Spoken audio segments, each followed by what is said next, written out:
We know who killed Danielle. The judicial system has to make that final decision. Hey guys, tonight's episode actually comes from TikTok. When I seen a distant family member discussing her cousin's case and wishing more people discussed her. She said she always sees so many other people talk about many other different cases, but never her cousin. And you guys know that's my lane and that's my avenue. We're always going to talk about the cases that are often forgotten about. And not only that, to spread self-awareness. Now, this story will haunt me, y'all. Why? Because when women disappear, especially when you read that how just a beautiful soul that they were, it truly breaks my heart. And not only that, the family of 28-year-old Danielle Stislicki have not found her body, and it has not been discovered. And the one person that could tell where Danielle is has not spoken up.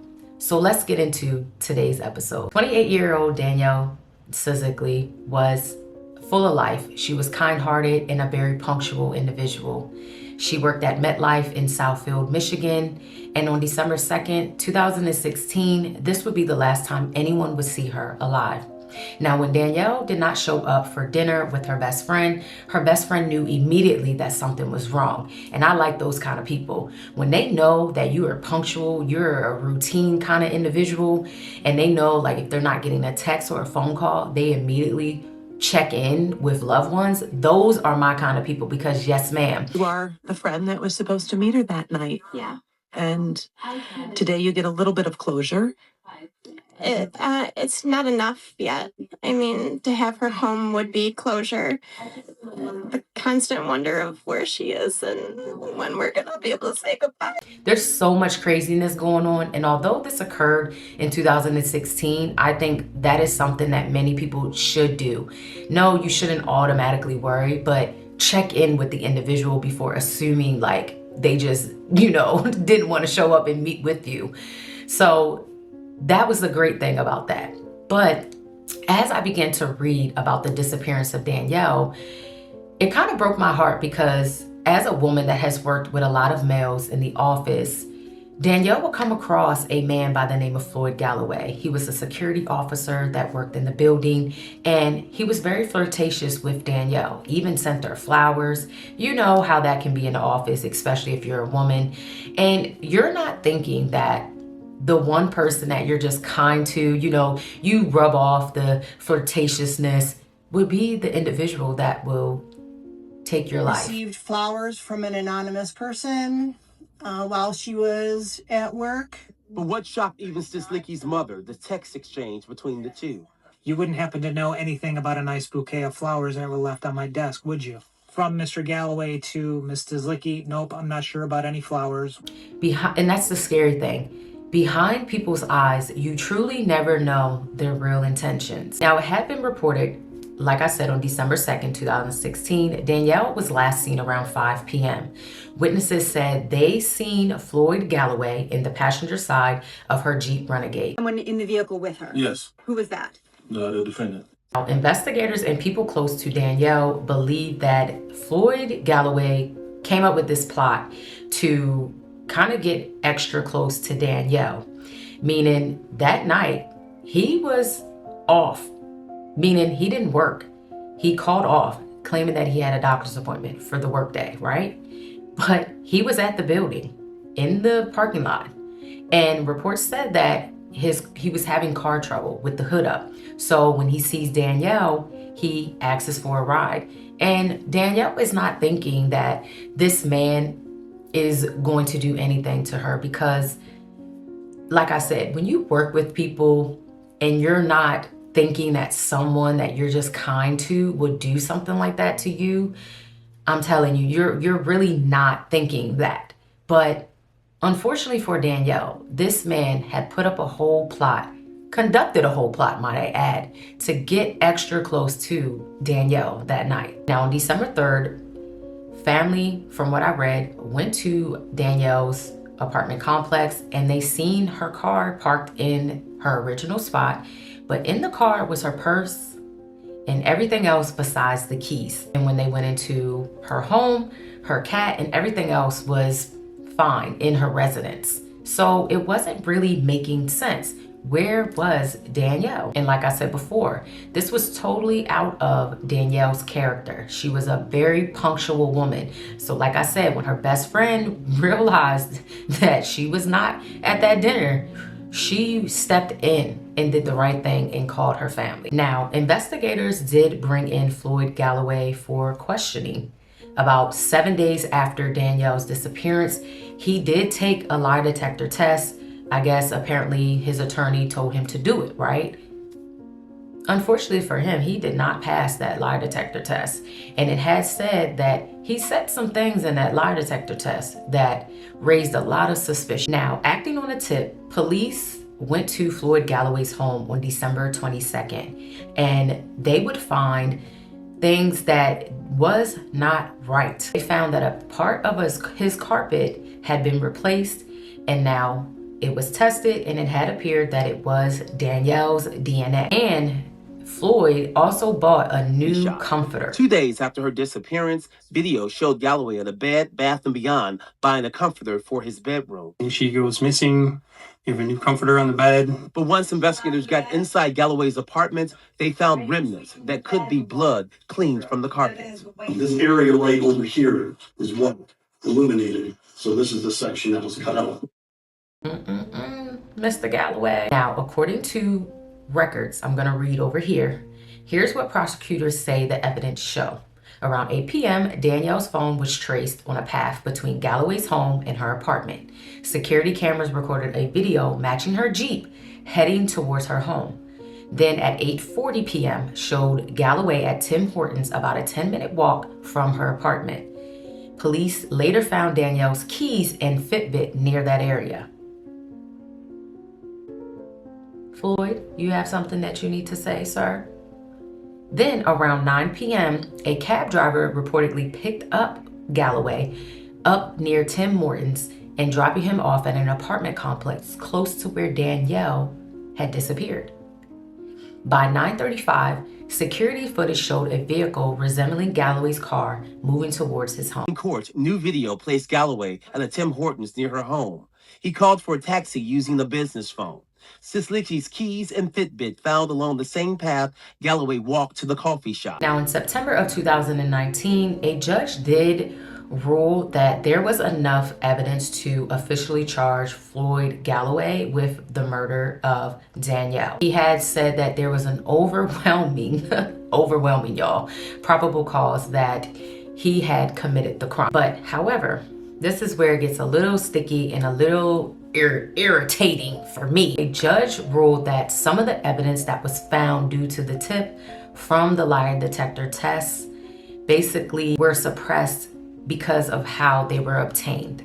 So that basically had complicated the prosecution's case, and it drew criticism to Danielle's family, which is crazy. I feel like a tip is a tip. It don't matter. A tip is a tip, sir. We'll get into where the case is now because yes, it is still ongoing, even in 2026. But Danielle is presumed dead. Her body has just never been found, and her disappearance turned into a very complex case.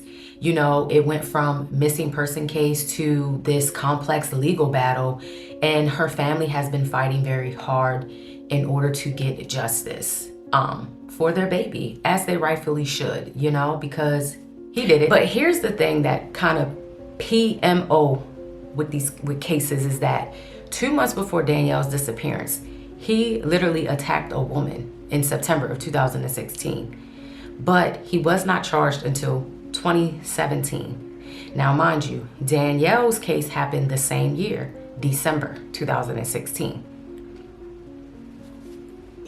I'm gonna need you to speak up, sir.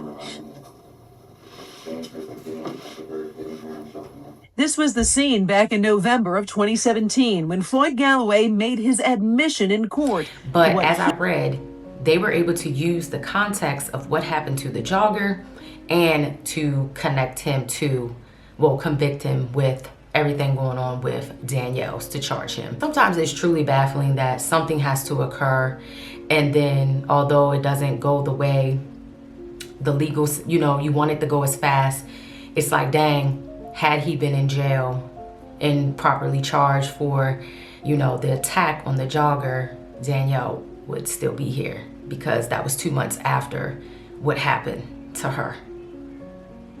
Well, 2 months before that happened to her. It just makes you think. That's the crazy thing of it all. I will continue to fight, like I did that day, to make sure that you continue to pay for what you have done to me, and to make sure that you do not do this to any other woman. The 28-year-old Livonia. And as I begin to read, before working as a security guard at Southfield office building, he already had multiple prior criminal convictions. Before that, he had a home invasion. It says assault and resisting and obstructing police.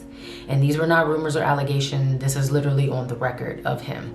So despite this, he had still been able to obtain employment in that role that gave him access to office buildings and people, including Danielle.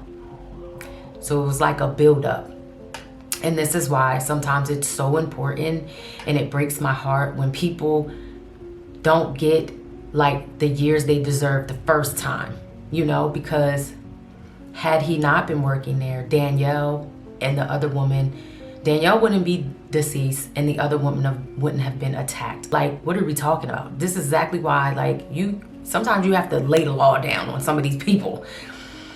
But there is a trial set, from what I read, February 2nd, 2026. So I'm going to keep up with this, because I think it's so important, and it's truly makes me want to twist his lips, because why are you doing that to this family?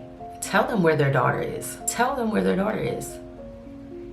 But the thing about it is, it's going to eat you up.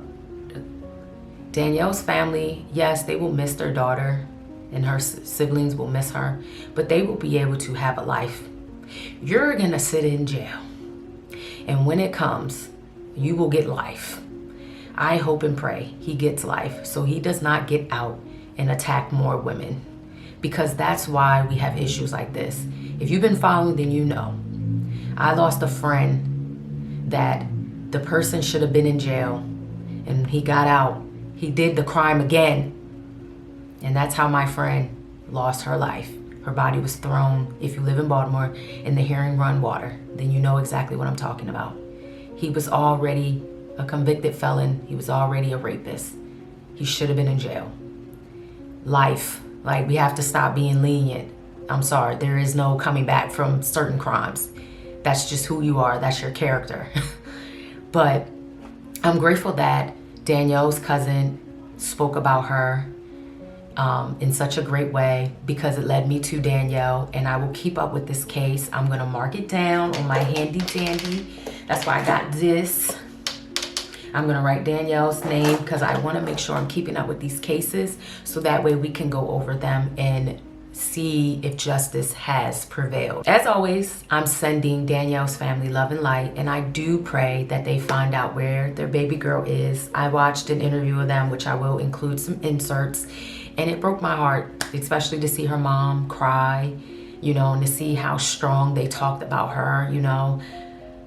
I cannot imagine that pain and what that does. So hold your loved ones tight, y'all. I promise you. And be self-aware, always use your discernment with people, because Danielle, she really thought that she was just being kind, giving a man a ride home, when the whole time this man had conducted a whole freaking plot to do something to her.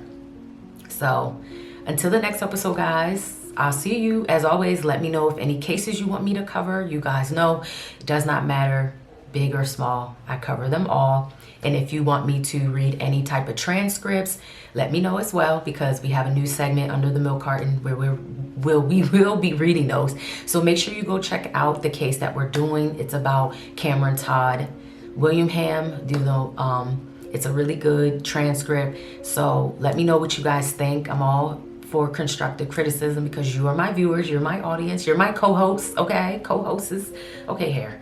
You're my co-host, so let me know what you think, what you like, and what else you want me to cover. As always, I'll see you guys in the episode, and be safe. flu's going around really bad, y'all. And I want you to be safe as we embark this new year. Bye, guys. There were many mistakes made. But the fact is that she's still gone. And the public knows what the public knows. And we want justice. Story, what really happened to Danielle, what all the details, all the players involved, the family is determined to get it out there and to make sure that even if we don't get justice for Danny, we will get the truth out there regarding Danny.